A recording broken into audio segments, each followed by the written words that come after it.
चलिए भाई, let's begin with ellipse में फर्दर बातें बंद कर दें। आगे जो प्रॉपर्टी जहां तक करी थी उसके बाद दो या तीन और प्रॉपर्टीज बची हैं। हमने लास्ट क्लास पहली प्रॉपर्टी पढ़ ली थी कि अगर एक वेरिएबल टेंजेंट बने एलिप्स के ऊपर, रिवाइज करा रहा हूं, ध्यान से सुन ले। अगर एक टेंजेंट बन रही है एलिप्स के ऊपर और उस टेंजेंट से दोनों फोकाइज से परपेंडिकुलर ड्रॉप कर देंगे, तो P1 परपेंडिकुलर की लेंथ पहली, P2 दूसरी परपेंडिकुलर की लेंथ, दोनों का प्रोडक्ट क्या होता है? बी स्क्वायर, यानी सेमी माइनर एक्सिस का होल स्क्वायर। ये पहली प्रॉपर्टी थी। फिर जो परपेंडिकुलर ड्रॉप हुआ उस टेंजेंट के ऊपर, एक का नाम x1 रख दिया, एक का नाम x2। जो x1 और x2 वो दोनों किसके ऊपर लाई करते हैं? ऑक्सिलरी सर्कल के ऊपर। किसके ऊपर लाई करते हैं? यानी x1 या x2 का जो लोकस है ऑक्सिलरी सर्कल हो गया, यानी X square plus Y square equal to A square हो गया। क्लियर होगी बात ये वाली? ये दो प्रॉपर्टीज थी। फिर तीसरी प्रॉपर्टी और क्या लिखाई थी मैंने? तीसरी प्रॉपर्टी भी लिखाई थी, ये लिखाई थी। ठीक है, इस प्रॉपर्टी का मैंने आपको प्रूफ बताया था। कैसे? एक टेंजेंट की इक्वेशन लिखी थी, y equal to M x plus minus under root A square M square plus B square. दूसरी परपेंडिकुलर जो इससे आएगी उसकी स्लोप माइनस का 1/m आएगी। वो ए कोमा जीरो और माइनस ए कोमा जीरो से पास करेगी। दो इक्वेशन लिखी थी, एम को एलिमिनेट कराया था स्क्वेयरिंग एडिंग करके, वहां से फाइनली आंसर आ गया था X square plus Y square equal to A square. Clear होगी बात ये? पक्का? अगली प्रॉपर्टी लिखे लिखे reflection property of ellipse. Reflection property of ellipse. Reflection property of ellipse.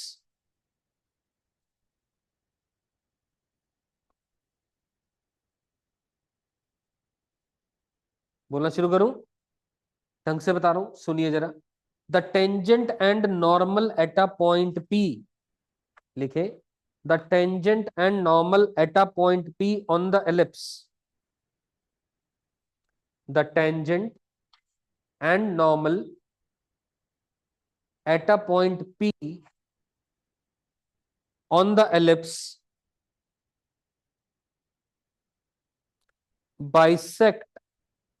bisect the external and internal bisect external and internal angles bisect the external and internal angles bisect the external and internal angles between the focal distances between the focal distances of the point P of the point P।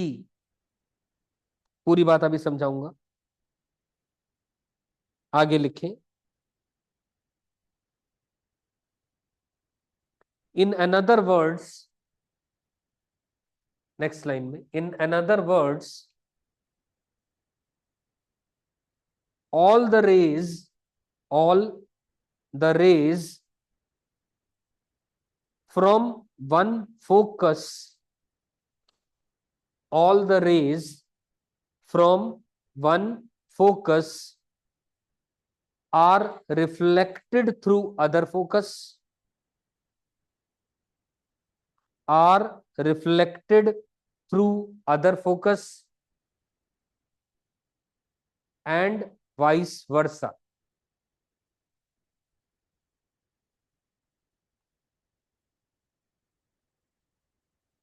And vice versa. लिख लिए बात? अब आराम से diagrammatically मैं कहना क्या चाह रहा हूं, बहुत बढ़िया शानदार प्रॉपर्टी है। ठीक, बोलना शुरू करो, ये आपको भी समझ में आ जाएगी, सुन लो।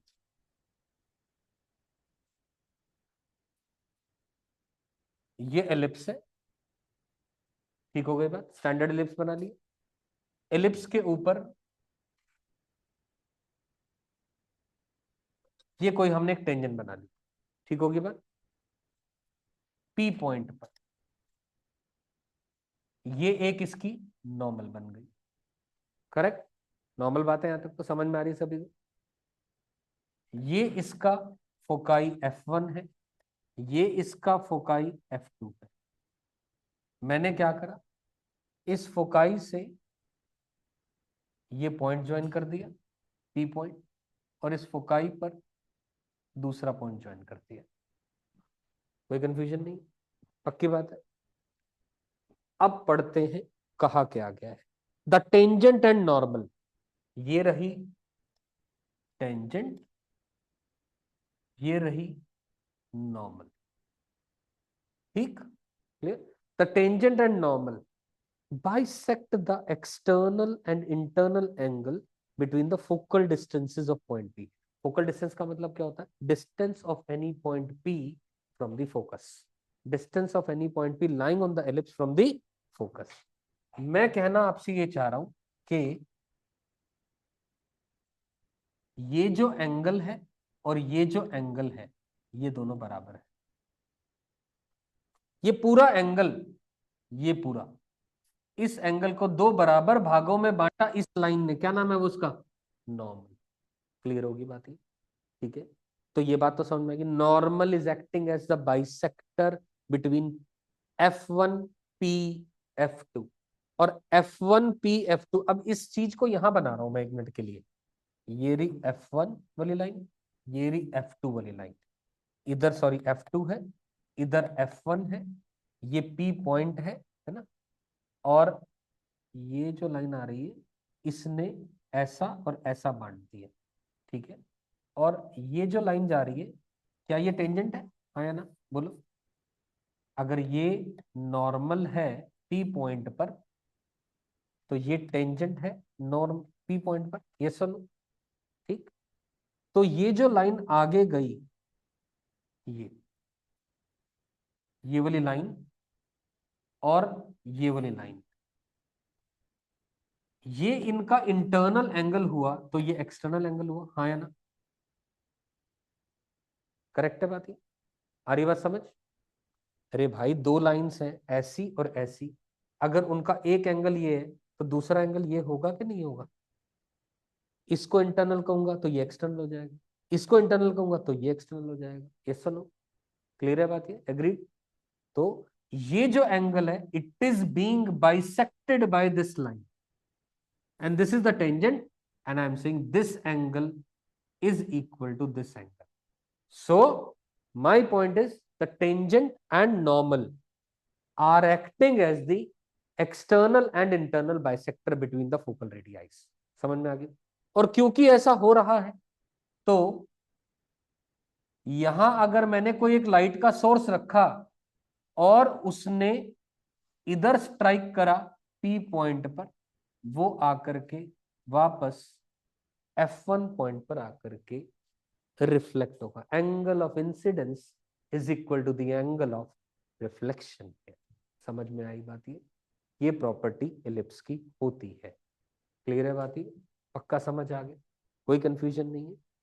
एक बड़ी इंटरेस्टिंग बात बताता हूं हट करके इस चीज के अलावा आपको, पहले लिख फिर बताता हूं।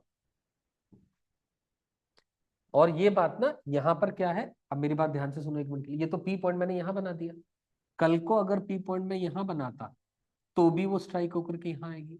कल को यहां बनाता तो भी वो स्ट्राइक होकर के यहां से यहां जाएगी, या वाइस वर्सा भी। इधर लाइट का सोर्स है, इंसिडेंस रिफ्लेक्शन, इधर लाइट का सोर्स है, इंसिडेंस रिफ्लेक्शन।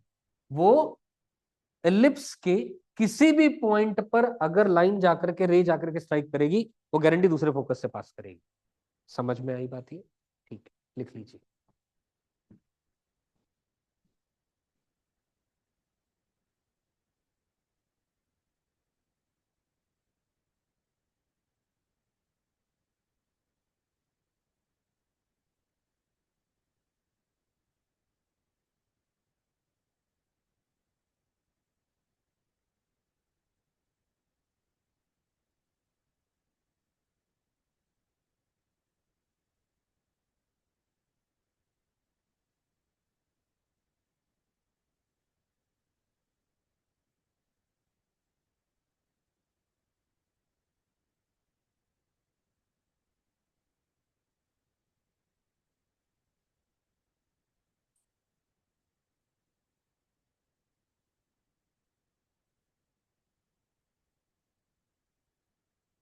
हाँ, तो हो गए क्वेश्चन, 11 तक हो गए थे। ठीक है, बस इस प्रॉपर्टी के बाद ये करने शुरू करोगे दोबारा, क्योंकि एक ही प्रॉपर्टी और रहेगी है बस, फिर ये चैप्टर खत्म। ठीक है ना? हाँ, एक और प्रॉपर्टी में लिखाऊंगा, वो लिख लेना।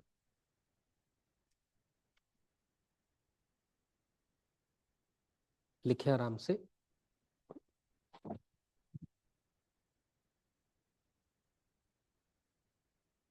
आ रही है समझ?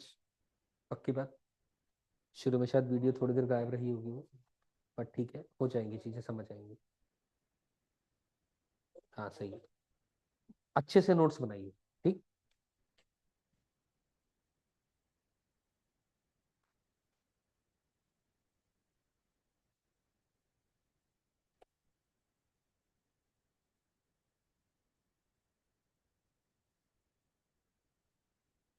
रिटर्न सभी ने लिख लिया?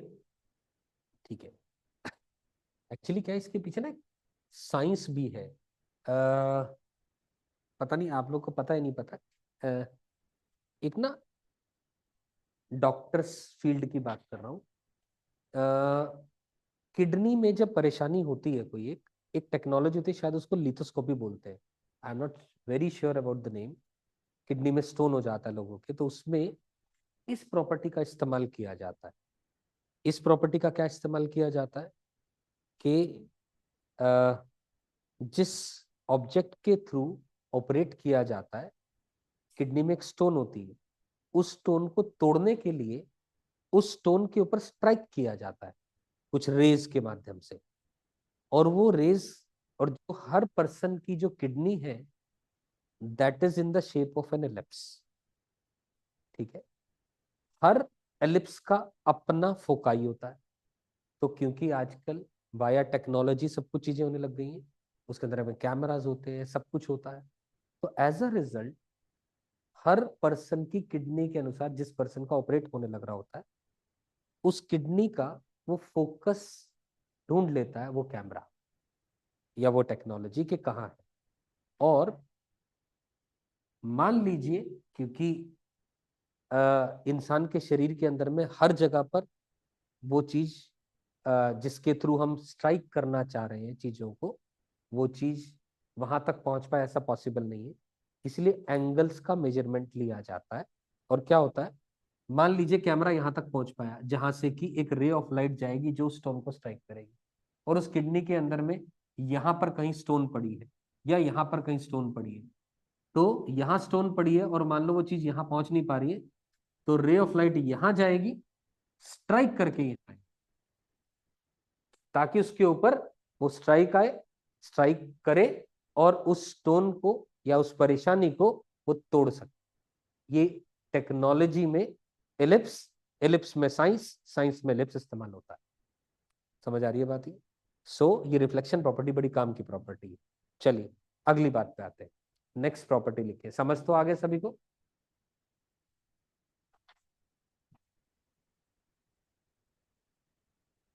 लिखिए the portion of the tangent, next property, the portion of the tangent.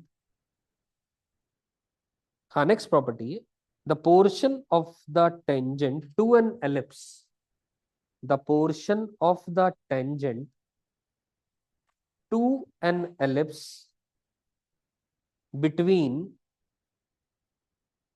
the point of contact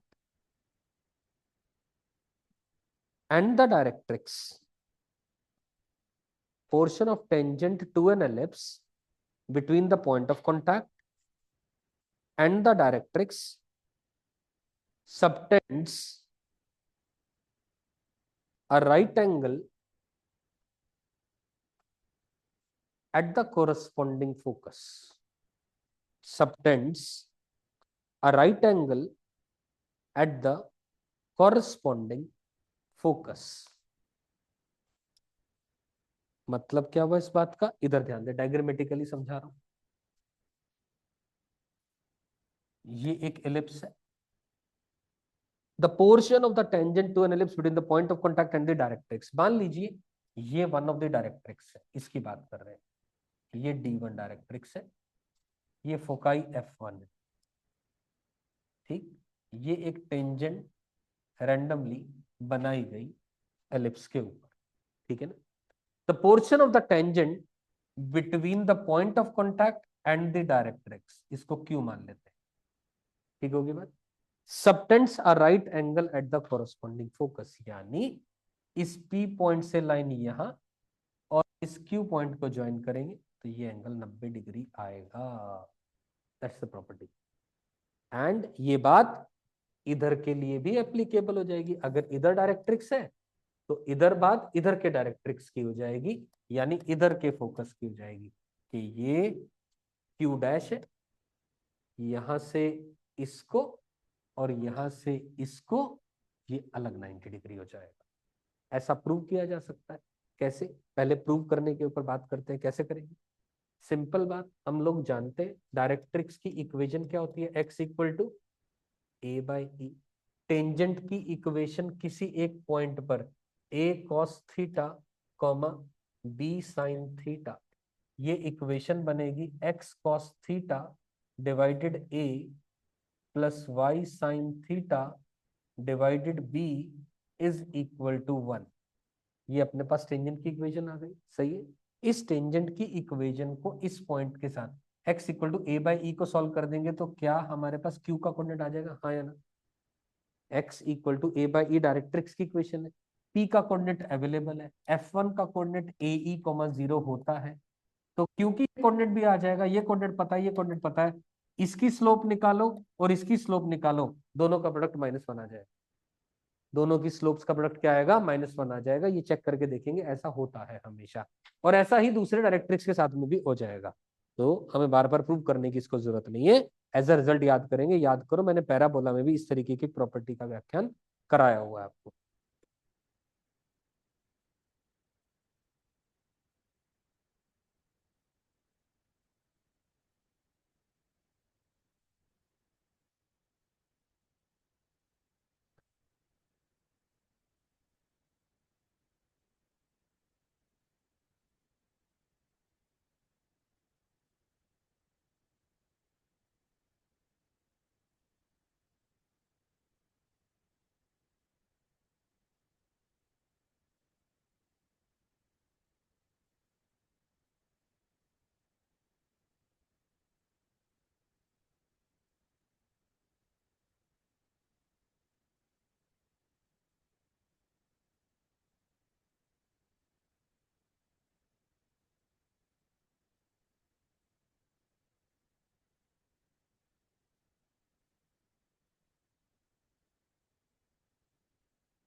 आगे बात समझ सभी को? दोबारा सोच लो, कोई भी कंफ्यूजन है, इतनी सी भी बात ना समझ में आई, क्लियर है? पर पक्का क्लियर होगी बात, ठीक है। एक और आखिरी बात लिखा रहा हूं, लिखिए जाए, लास्ट प्रॉपर्टी, ये भी आप भी लिख लो। इसमें सब कुछ आ गया, जितनी प्रॉपर्टीज मैक्सिमम इस्तेमाल होती हैं आज तक के प्रीवियस ईयर क्वेश्चन में, चाहे वो मेन हो एडवांस्ड हो, मैक्सिमम जगह पर मैंने कुछ प्रॉपर्टीज इसलिए छोड़ी है, उनको याद रखना बहुत ही मुश्किल है लिखने में। जो बच्चा चाहता है उनको प्रॉपर्टीज अलग से मैं दे दूंगा, लेकिन I don't recommend it to memorise them. ठीक है ना, सिंपल भाषा, क्योंकि ये कुछ क्वेश्चन भी डायरेक्टली इस्तेमाल हो जाते हैं। ये जो मैंने अभी प्रॉपर्टी लिखाई, ये आपसे एज एन ऑब्जेक्टिव क्वेश्चन आ सकता है कि दिस इज द टेंजेंट। वो एक पॉइंट कोऑर्डिनेट दे देगा कोई ना कोई, पी पॉइंट का कोऑर्डिनेट मान लीजिए 3,4 दे दिया उसने लेटर से, जो कि एलिप्स पे लाई कर रहा है। वो बताएगा it will subtend an angle of dash at the corresponding focus. आपको 90 डिग्री लिखना होगा, लेकिन अगर आपको प्रॉपर्टी याद है डायरेक्टली आप आंसर दे सकते हैं। और आपको कंफ्यूज करने के लिए it will subtend an angle of 90 degree at, option centre का दे देगा, एक ऑप्शन F1 का दे देगा, एक ऑप्शन F2 का दे देगा, एक ऑप्शन मेजर एक्सिस के दूसरे कोऑर्डिनेट का दे देगा, या कांट बी डिटरमाइंड दे देगा। अगर आपको ध्यान है तो डायरेक्टली आप आंसर लिख पाएंगे। बेसिकली आपको पहचान क्या करनी है, जो वो इक्वेशन दे रखी है उसने, वो एक टेंजेंट है या नहीं है, ये आपको पहचानना है। टेंजेंट लिखवा लेगा या टेंजेंट दे देगा, आपसे पहचान करवा लेगा, ये पूछने का ढंग है क्वेश्चन टू क्वेश्चन में। समझ में आ गई बात? ही पक्का क्लियर? आखिरी बात लिखे, सेमी लेटस रेक्टम। सेमी, ये शायद मैं लिखा चुका हूं क्या, हार्मोनिक मीन वाली बात? नहीं, ठीक। Semi latus rectum is the harmonic mean, semi latus rectum is the harmonic mean of the segments of the focal chord. Harmonic mean of the segments of the focal chord. ऐसी ही property parabola में भी थी। यानी ये अगर एक focal code है ना, ये अगर एक फोकल कोड है यानी फोकस से पास कर रही है, लेटस से इसका नाम P रख दिया, इसका नाम Q रख दिया, 1 मिनट के लिए मैं इसको S मान लेता हूं, है ना, F1 की बजाय मैं S मान लू, कोई फर्क नहीं पड़ेगा। पैराबोला स्टैंडर्ड मान लिया हम लोग, पैराबोला कह रहा हूं, एलिप्स हमने स्टैंडर्ड मान लिया, x² / a² + y² / b² is equal to 1, जिसके अंदर में a b से बड़ा है। ठीक है, तो हम ये कहना चाह रहे हैं कि सेगमेंट्स ऑफ द फोकल कोड यानी PS SQ और बीच में semi latus rectum, latus rectum की लेंथ कितनी होती है, 2b² / a, यही होती है। उसका आधा कितना हो जाएगा, b² / a, यानी b² / a यानी सेमी लेटस रेक्टम। ये पॉइंट, ये पॉइंट, ये पॉइंट, ये तीनों मिलकर के हार्मोनिक प्रोग्रेशन बनाते हैं, HP में होते हैं। हम ये कहना चाह रहे हैं, वहां भी तो ऐसे ही था, पैराबोला में भी semi latus rectum used to be the harmonic mean between the segments of the focal कोड, वहां भी यही बात थी। आगे हाइपरबोला में पढ़ेंगे, वहां भी यही बात आएगी। बस फॉर्मूला आपको ध्यान रखना, क्योंकि हर जगह पर सेमी लेटस रेक्टम की वैल्यू बदल जा रही है। यानी 1/SP + 1/SQ is equals to 2 divided by कितना, b² नीचे a ऊपर। ये आपका फॉर्मूला बन गया वाया हार्मोनिक प्रोग्रेशन या हार्मोनिक मीन की बात करूं तो 1/SP + 1/SQ is 2a / b²। और ये बात मैंने एक फोकल कोड के लिए लिखी है, same is applicable for the another focal code also, जो कि F2 से पास करेगी।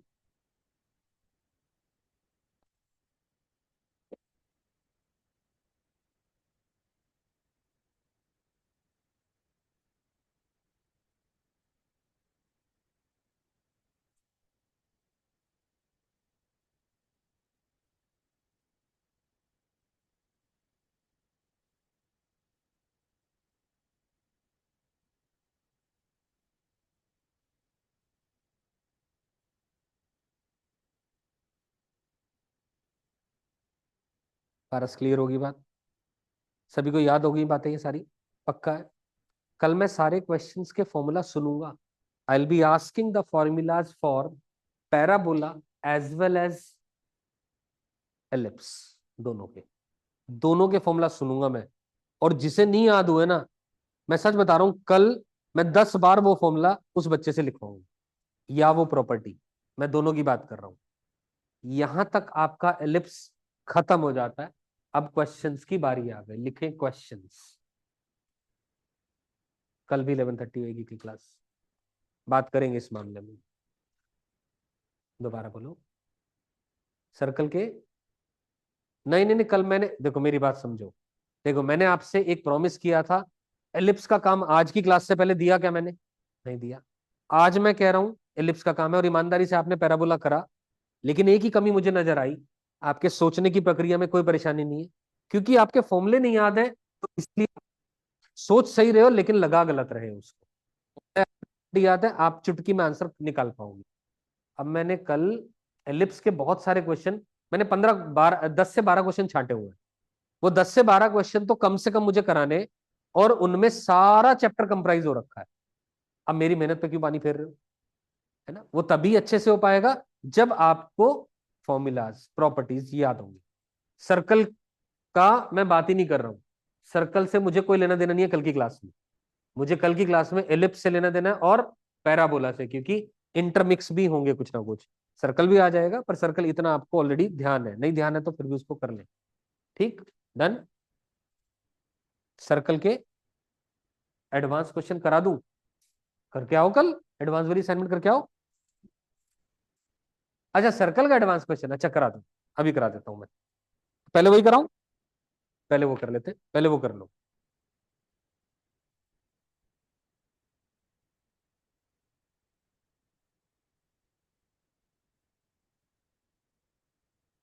ठीक है भाई, है ना, यहां तक हमारा एलिप्स खत्म हो जाता है। सर्कल का एडवांस क्वेश्चन निकाल देता हूं मैं, क्या था वो क्वेश्चन, सुन लेते हैं।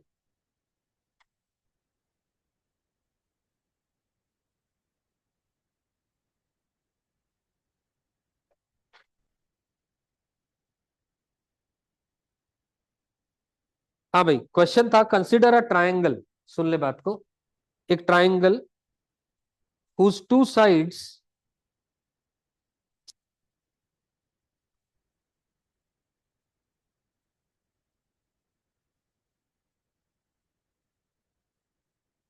whose two sides lie on x axis and the line। अब आप अपना काम शुरू कर देंगे। एक ट्राइंगल है जिसकी की दो साइडें हैं, lie on the x axis and the line x plus y plus one equal. X axis का मतलब y इक्वल टू जीरो, एक लाइन ये रही, x plus y plus one equal to zero. एक दूसरी लाइन दे रखी है x plus y plus one equal to zero, यानी ये रही लाइन। ठीक है, क्लियर है। ये लाइन दे दी x plus y plus one equal to zero, ये लाइन दे दी x एक्सिस यानी y इक्वल। तो एक तो ये पॉइंट निकल के आ गया, y को जीरो पुट कर दोगे, x कितना आ गया, माइनस वन कॉमा जीरो। सही है, यहां तक क्लियर है, इसमें तो कोई कंफ्यूजन नहीं। अगली बात, ortho centre of the triangle, एक ट्राइंगल की बात हो रही है, लेट अस से ये ट्राइंगल हो, ये ए पॉइंट हो गया, ये बी पॉइंट हो गया, ये सी पॉइंट हो गया। ऑर्थो सेंटर का मतलब है ये पॉइंट आ गया 1,1, ये पॉइंट दे दिया। ठीक है, then the equation of circle passing through the vertices of the triangle. एक सर्कल की इक्वेशन बतानी है जो ए बी सी से पास करे, एक सर्कल की इक्वेशन बतानी है जो कि ए बी सी से पास करे। अब हमें पता है सर्कल की एक स्टैंडर्ड इक्वेशन क्या होती है, x square plus Y square plus two g x plus two f y plus c equal to zero. अगर उसके ऊपर लाई करने वाले तीन पॉइंट मिल जाए तो तीनों को एक एक करके सेटिस्फाई करा दो। बेसिकली आपका क्वेश्चन आ गया, ए का बी का सी का कोऑर्डिनेट चाहिए आपको। ऑलरेडी आपके पास सी का कोऑर्डिनेट है, आपको ए और बी का कोऑर्डिनेट चाहिए, ये क्वेश्चन आ गया आपका। समझ में आ गई बात, इसमें कोई कंफ्यूजन नहीं, पक्का क्लियर। ठीक है, अब बी की बात करते हैं। बी पॉइंट का कोऑर्डिनेट ये एक्स एक्सिस है, एक्स एक्सिस पर वाई कोऑर्डिनेट जीरो होगा, यानी इसको ए कॉमा जीरो मान लो, एक मिनट के लिए, कोई फर्क तो नहीं पड़ रहा, ए कॉमा जीरो मान लेते हैं। ठीक है, अब ये ऑर्थो सेंटर है, हमें पता है ऑर्थो सेंटर का मतलब होता है यहां से एक परपेंडिकुलर ड्रॉप होगा। करेक्ट है बात, ही पक्का सही है। इस लाइन की स्लोप कितनी है, -1। इस लाइन की स्लोप कितनी है, तो इस लाइन की स्लोप क्या होगी, 1, m1 m2 -1। सही है क्या, इस लाइन की स्लोप क्या आएगी, 1। इस लाइन की जो स्लोप है वो 1 आ जाएगी, लिख दो, इसकी स्लोप निकाल दो, क्या 1 माइनस का 0 divided 1 minus a is equal to 1। सही है क्या, स्लोप इक्वेट कर दी, यानी 1 इज इक्वल टू 1 माइनस ए, यानी ए इज इक्वल टू 0। ए आ गया 0, यानी मैं ए हटा दे रहा हूं, बी का कोऑर्डिनेट लिख दिया मैंने 0,0। यहां तक बात समझ में आ गई, कोई कंफ्यूजन, पक्की बात। बी का भी कोऑर्डिनेट आ गया, अब मुझे कैपिटल ए का कोऑर्डिनेट चाहिए मुझे। करेक्ट है बात ये। अब दिमाग लगाते हैं, छोटा सा दिमाग जो मैंने आपको हिंट दिया था। यहां तक नॉर्मल बात थी, कोई नई बात नहीं करी, कुछ नहीं करा, यहां तक तो सिंपल बात हो गई। ठीक है, अब ये लाइन है एक्स एक्सिस, मैंने यहां बना दी, ठीक है ना। यहां से जो परपेंडिकुलर आएगी, पक्की बात है वो इसके परपेंडिकुलर आएगी, तभी वो आकर के मीट करेगी, और वो एच पॉइंट आएगा, ऑर्थो सेंटर तभी कहलाएगा वो। ए पॉइंट से परपेंडिकुलर ड्रॉप होगी इस लाइन के ऊपर, यस सर, एग्रीड है सब लोग। ठीक है, अब मुझे एक चीज का जवाब दो, अगर ये एक्स एक्सिस है, ये एक्स और वाई एक्सिस है ना, जो भी लाइन एक्स एक्सिस के परपेंडिकुलर होगी it will be parallel to y axis. और मान लो ये पॉइंट 0,0 है और ये 3,0 है, मुझे बताओ इस पॉइंट का एक्स कोऑर्डिनेट कितना होगा? 3। इस पॉइंट का एक्स कोऑर्डिनेट कितना होगा? इस लाइन के ऊपर लाई करने वाले किसी भी पॉइंट का एक्स कोऑर्डिनेट क्या होगा? तो खत्म होगी बात, इसका एक्स कोऑर्डिनेट 1 होगा, हाँ के ना? यही लॉजिक था सबसे बड़ा इसमें, यही थॉट थी इसके अंदर में सबसे बड़ी। क्यों? अरे इस पॉइंट का कोऑर्डिनेट कितना है? 1,1। तो is this line perpendicular to the x axis, yes और नो? तो जब ये पॉइंट का कोऑर्डिनेट 1 है तो ये पॉइंट का भी 1 होगा, ये पॉइंट का भी 1, हर एक पॉइंट का कोऑर्डिनेट 1 होगा। मैंने इसको 1 कोमा अल्फा मान लिया। कोई टेंशन बाजी क्या? बोलो बोलो। 100% होगी, कोई कंफ्यूजन नहीं इस बात में, 100% है। अब मेरा क्वेश्चन कहां रह गया? केवल क्या निकालना है? अल्फा। अल्फा आ गया तो आंसर आ जाएगा, अल्फा आ गया तो आंसर आ जाएगा। अच्छा जी, अब मुझे बताओ इस लाइन की स्लोप कितनी है? एक्स एक्सिस की स्लोप क्या होती है? 0। ये लाइन किसके पैरेलल है? वाई एक्सिस की। वाई एक्सिस के लाइन कोई भी पैरेलल, उसकी स्लोप क्या होती है? इन्फिनिटी को जा रही होती है। क्या जा रही होती है? इन्फिनिटी को। तो कहना इससे स्लोप ऑफ ए एच वो क्या बनेगी? अल्फा -1/1 माइनस का 1। वो तो इन्फिनिटी को टेंड कर ही रही है, कोई शक ही नहीं।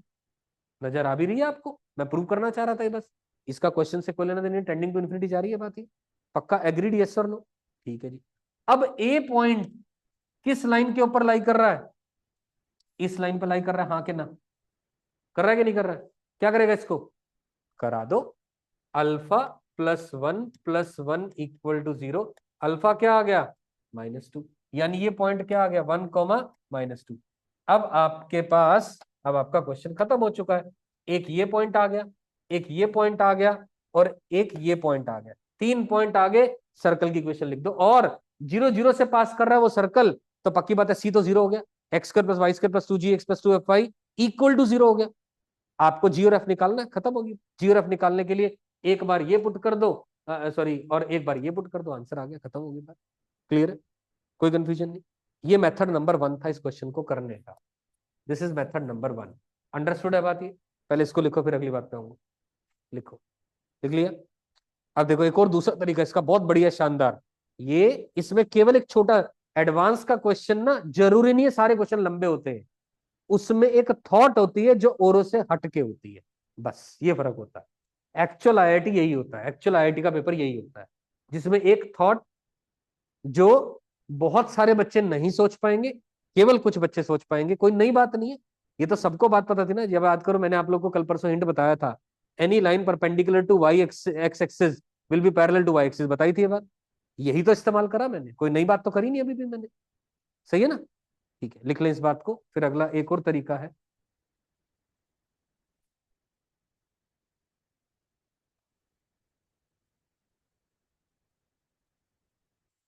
रिजवा, शायद ये क्वेश्चन आपके पास नहीं होगा, क्वेश्चन मैं आपको भेज दूंगा अलग से।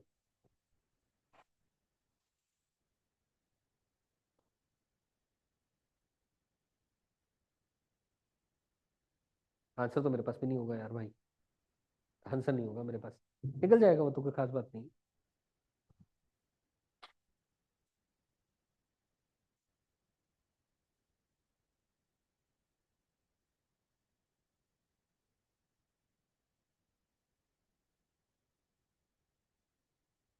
वाई एक्सिस के पैरेलल हो, any line parallel to y axis और y axis will have a slope tending to infinity.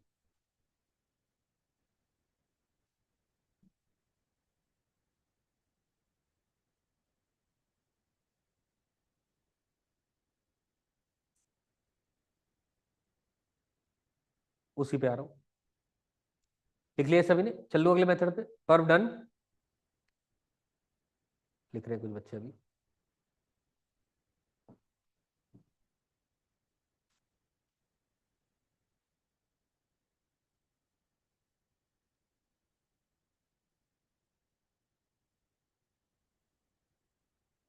Tanvi लिख लिया? रिधिमा डन? सुनो अब बात को, एक प्रॉपर्टी होती है, ये हमने पहले जिक्र किया हुआ है क्लास में। क्या? ये एक सर्कल है, ध्यान से सुनो। एक सर्कल है जो कि सरकमस्क्राइब कर रहा है सर्कल को। मान लो ये एक एच यानी ऑर्थो सेंटर है ना। ऑर्थो सेंटर किसका? ट्राइंगल का। ऑब्वियसली बात है सर्कल का नहीं होगा, ट्राइंगल की बात कर रहा हूं। तो ऑर्थो सेंटर की जो इमेज है इस लाइन में, वो सरकमफेरेंस पे लाई करेगी, इस लाइन में इधर लाई करेगी, इस लाइन में इधर लाई करेगी। This is the property. image of the ortho center in any line will lie on the circumference of the circle। समझ आई बात है प्रॉपर्टी? और इस प्रॉपर्टी से देखो ये क्वेश्चन कितनी जल्दी हो जाएगा, अभी करके बता रहा हूं, पहले लिख लो ये बात। लिखो जो मैं बोल रहा हूं। Image of the ortho centre of a triangle ABC, image of the ortho centre of a triangle ABC in any line of the triangle, in any line of the triangle will lie on the circumference of the circle, will lie on the circumference। बस इतनी बात लिख लो, will lie on the circumference।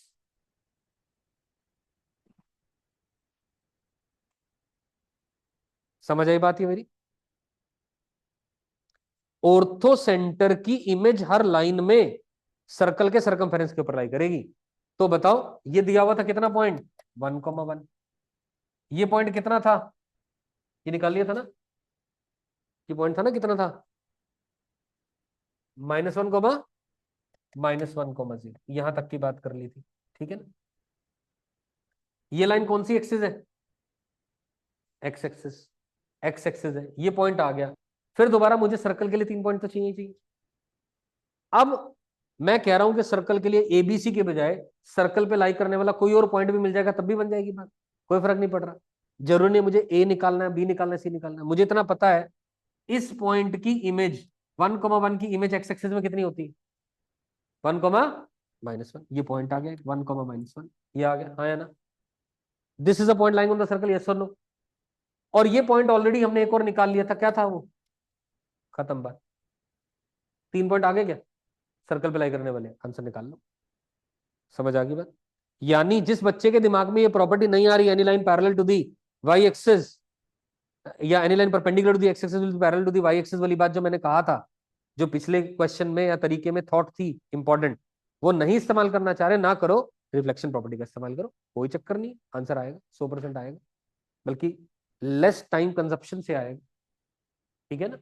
तब आपके ऊपर depend करता है दोनों में से क्या तरीका आप इस्तेमाल करेंगे, आंसर दोनों से सेम ही आएगा। क्लियर होगी बात? ठीक है जी, बहुत बढ़िया। टॉपिक का नाम लिखो मिसलेनियस क्वेश्चंस ऑन एलिप्स।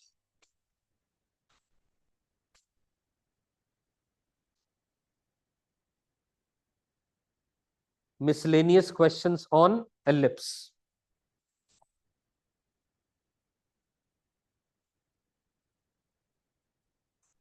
अब मैंने एलिप्स के ऊपर आपको 12-14 क्वेश्चन कराऊंगा आज और कल की क्लास मिलकर के, और they have been selected in a manner, उसमें मेन के भी क्वेश्चन है, एडवांस के भी क्वेश्चन है, कुछ मॉक क्वेश्चंस भी हैं।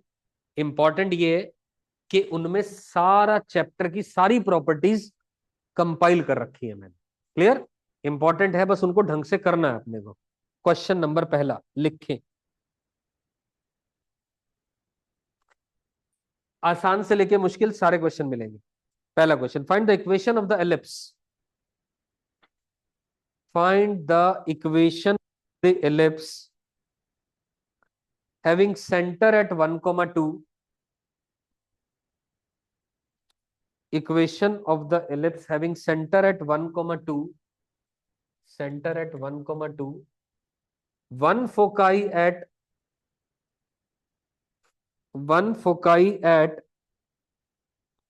6,2, one foci at 6,2, and passing through the point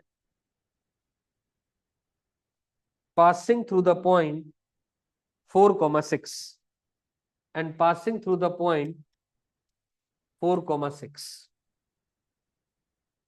करो क्वेश्चन फटाफट से ट्राई। बिल्कुल सिंपल क्वेश्चन है, मुश्किल नहीं है।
चलिए क्वेश्चन को हो पा रहा है क्या? प्लॉट करने की कोशिश करो, जो पॉइंट्स दिए गए उससे ही आपको समझ आएगी बात कि एक स्टैंडर्ड एलिप्स की बात हो रही है, नॉन स्टैंडर्ड की बात हो रही है, शिफ्टेड है, पैरेलल है, क्या है, सारी बात समझ में। जैसे ही डायग्राम बनाने लगोगे, पॉइंट्स को प्लॉट करोगे, समझ में आ रही है बात।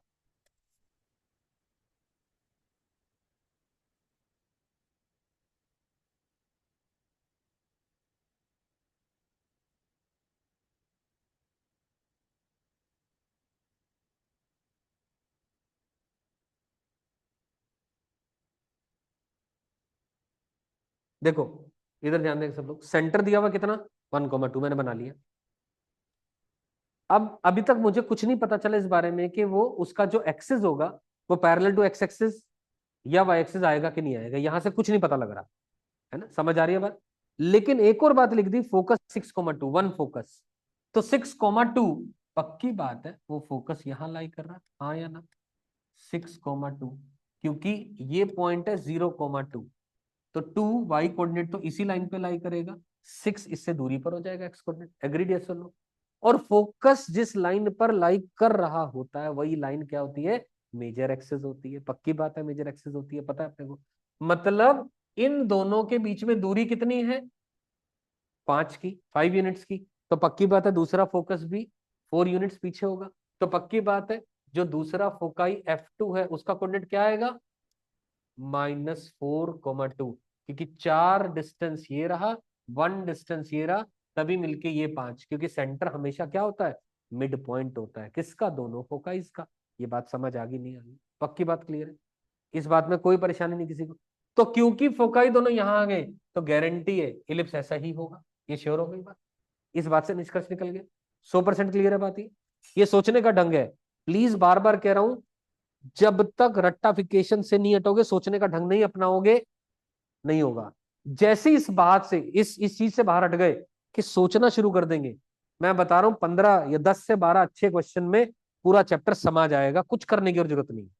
घर पे मत करना, चाहे क्वेश्चन ही मत करना, हो जाएंगे अपने आप। क्लियर? तो यहां तक बात समझ में आ गई। अब क्या कहना चाह रहा हूं मैं?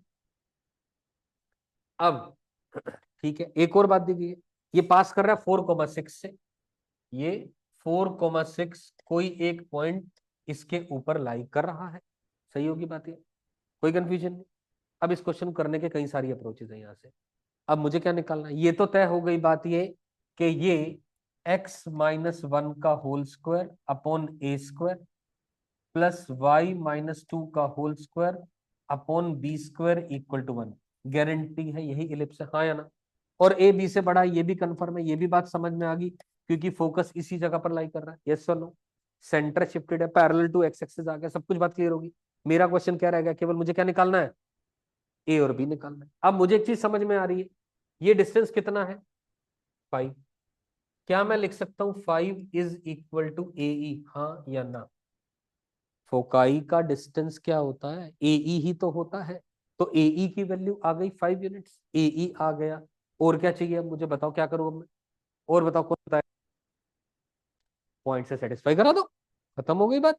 एक ये रिलेशन आ गया, एक रिलेशन ये आ गया, 4 - 1 का whole square upon a square, 6 - 2 का whole square upon b square is equal to 1। 4 - 1 इज 3 का square, 9 upon a square plus 16 upon b square is equal to 1।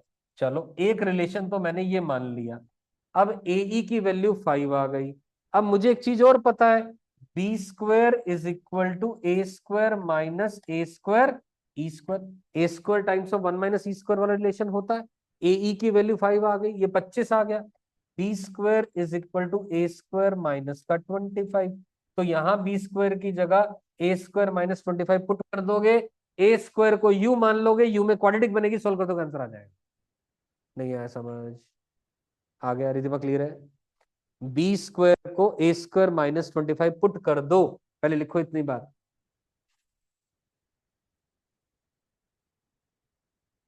जैसा क्वेश्चन कहता गया हमने प्लॉट कर दिया, प्लॉट करने के बाद वैल्यूज पुट करी, b square is equal to A square 1 - e square का रिलेशन इस्तेमाल करा, and here we are with our answer. सही है ना?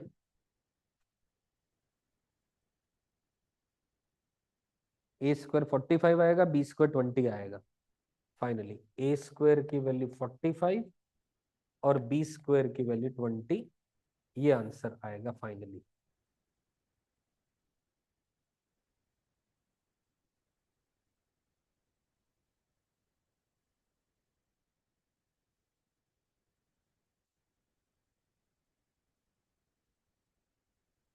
इसका फिर भी एक और तरीका बता रहा हूं, जो कि बहुत ही छोटा पड़ेगा, इतनी कैलकुलेशन करने की भी जरूरत नहीं पड़ेगी।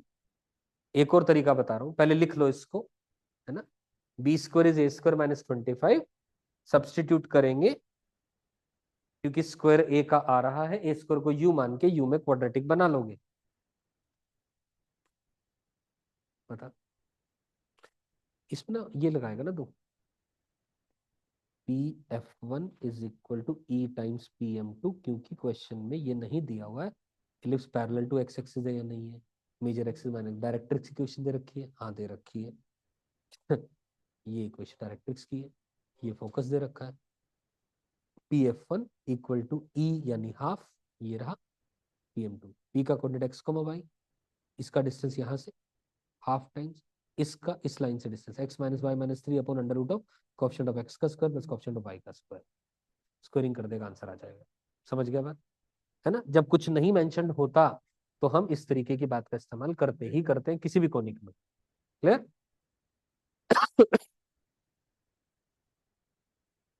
हाँ भी डन, इतना समझ में आ गया। अब इस क्वेश्चन का जो दूसरा बहुत छोटा अप्रोच है, इसको माना मैंने पी। सही है? सही है? तन्वी समझ में आ गई बात यहां तक? हरदीप क्लियर है? बोलना शुरू करूं? ठीक है, इधर ध्यान दो। अगर मैं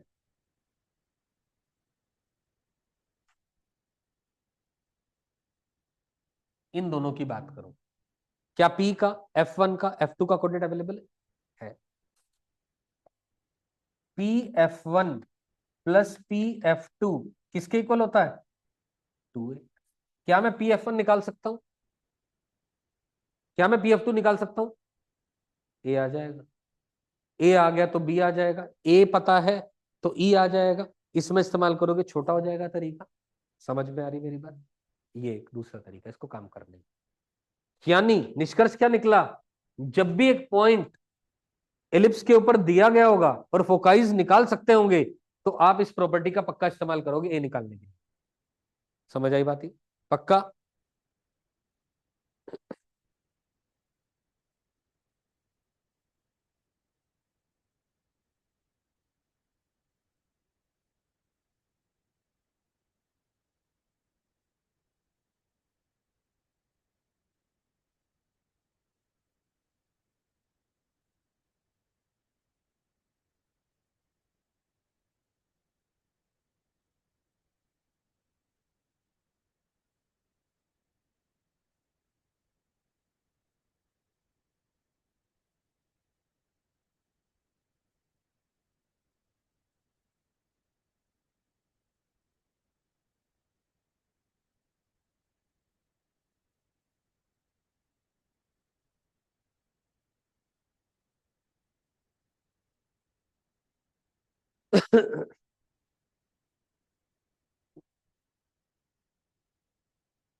अंडरस्टूड। चलो अगले क्वेश्चन पे लिखिए।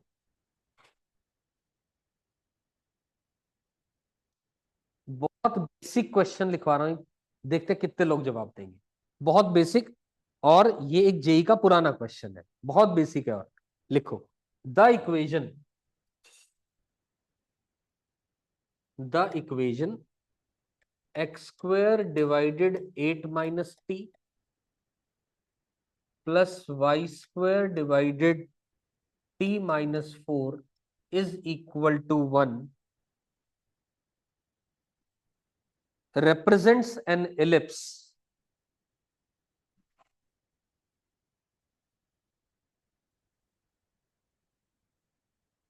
for what values of t, for what interval of t लिख लो, for what interval of t, t का क्या इंटरवल हो जिसके लिए ये एक इलिप्स बने।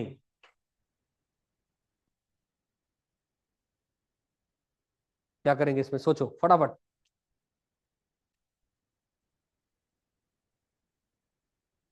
ए को बी से क्यों ग्रेटर रखोगे, किसने कहा ए बी से बड़ा ही होता है। ये बात परफेक्ट है। ए बी से बड़ा या बी ए से बड़ा, दोनों बातें सही हैं। ये नहीं करोगे, हमें पता है एक्स स्क्वायर के नीचे ए स्क्वायर आता है, वाई स्क्वायर के नीचे बी स्क्वायर आता है, यानी स्क्वायर आता है, यानी पॉजिटिव है, पक्की बात है, वो जीरो नहीं है, पॉजिटिव है, तो खत्म बात। 8 माइनस का T should be greater than 0 and T minus का 4 शुड बी ग्रेटर देन 0, खत्म बात, इंटरसेक्शन ले लो, आंसर आ गया, खत्म होगी बात। क्लियर है क्या, समझ आया, था बिल्कुल बेसिक क्वेश्चन। कर दो।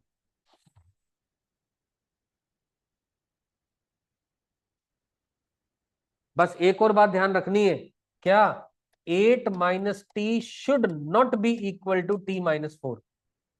अगर दोनों ही बराबर हो गए तो सर्कल बन जाएगा वो, हमने कहा इलिप्स चाहिए, सर्कल नहीं चाहिए। ये दोनों बातें ध्यान रखें, तीनों बातों का इंटरसेक्शन निकाल दो। फाइनली क्या आंसर आ रहा है चेक करके बताइए।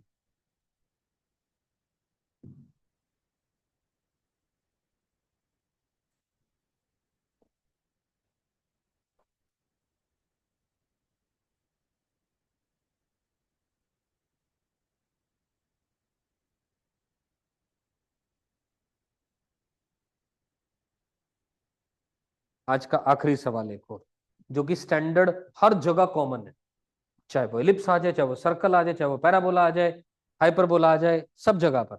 लिखिए, बोलना शुरू करूं, क्या आंसर आ गया फाइनली। 4 से लेकर के 8 - 6, ओपन 4 से ओपन 8 माइनस का 6। क्लियर होगी बात। चलिए क्वेश्चन लिखिए जरा। Find the value of lambda, find the value of lambda for which the line y equal to x plus lambda, y equal to x plus lambda touches the ellipse।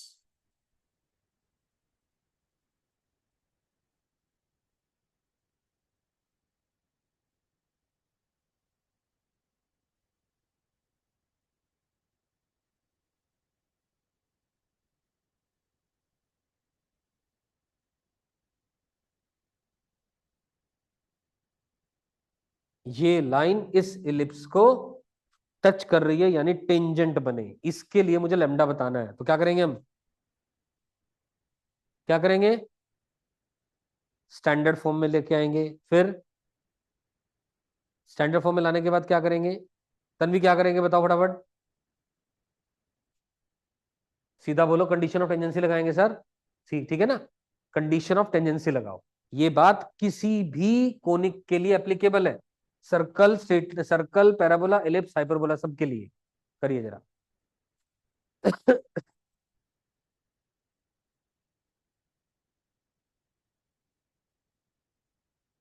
ये बन गया x² / 16 plus y² / 9 equal to 1। यानी ए की value आ गई 4, B की value आ गई 3। यहां तक क्लियर है? तो y equal to M x plus c, m आ गया 1, 5 आंसर आ रहा है, चेक कर लेते हैं। ई स्क्वायर यानी lambda square is equal to A square M square plus B square. Lambda आ गया +-5, दो वैल्यूज आएंगी ना, प्लस माइनस का 5। क्या ये बात समझ में आ गई? पक्का क्लियर है? कोई कंफ्यूजन इस बात में?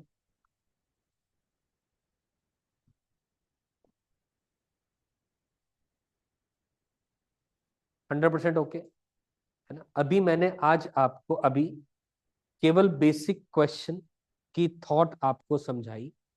आज का काम घर जा करके दोबारा दोहरा रहा हूं, ये फॉलो होना ही होना चाहिए। सारे नोट स्लिप्स के रिवाइज करेंगे, अपना फॉर्मूला शीट बना करके कल लेके आएंगे। एलिप्स की, एलिप्स की बात कर रहा हूं अभी मैं, खाली मैंने कम कर दी और बात, केवल एलिप्स की बात कर रहा हूं।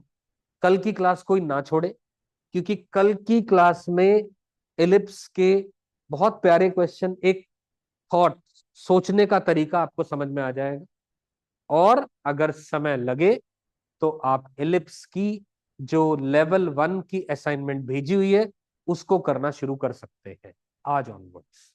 ठीक है बात ये? हाँ, इसका डिस्कशन एलिप्स का फिर दोबारा आपको एक पर्याप्त समय मिलेगा, अगले फ्राइडे करेंगे, अगले फ्राइडे। ठीक है? जो कि सफिशिएंट टाइम है अपने आप में, कोई जल्दबाजी नहीं है। पैराबोला का CW बचा हुआ है, पैराबोला का CW बताओ कब करना है? बिल्कुल बचा हुआ है, याद आ गया मुझे, 70 क्वेश्चन वाली असाइनमेंट है। बताओ कब करना है डिस्कशन? फ्राइडे कर रहे हैं वो वाला, ये सैटरडे कर ले, एलिप्स का सैटरडे कर ले, उसको फ्राइडे को कर लेते। बताओ ठीक है ना बात? Okay, comfortable? कोई कंफ्यूजन नहीं? या फ्राइडे को कंप्लीट डिस्कशन कर दे फ्राइडे वाली क्लास में? नहीं, दोनों दिन अलग अलग कर दे। ठीक है, तो अब कल की क्लास में मैं पहले बोल दे रहा हूं, कल 11:30 बजे से 1 बजे तक हम एलिप्स के ऊपर क्वेश्चन करेंगे और फिर हम हाइपरबोला शुरू कर देंगे कल। ठीक? ठीक है ना? सफिशिएंट टाइम आपको एलिप्स के लिए दे दिया गया है, क्वेश्चंस कल करा दूंगा। अपने आप बोल दोगे इतने प्यारे क्वेश्चन सेलेक्ट किए हुए हैं, अब अपने आप बोलोगे सर मजा आ गया, हमें एक थॉट मिल गया है कि किस तरीके से काम करना है। क्लियर? इनफ है आज के लिए? ठीक है, ओके, धन्यवाद।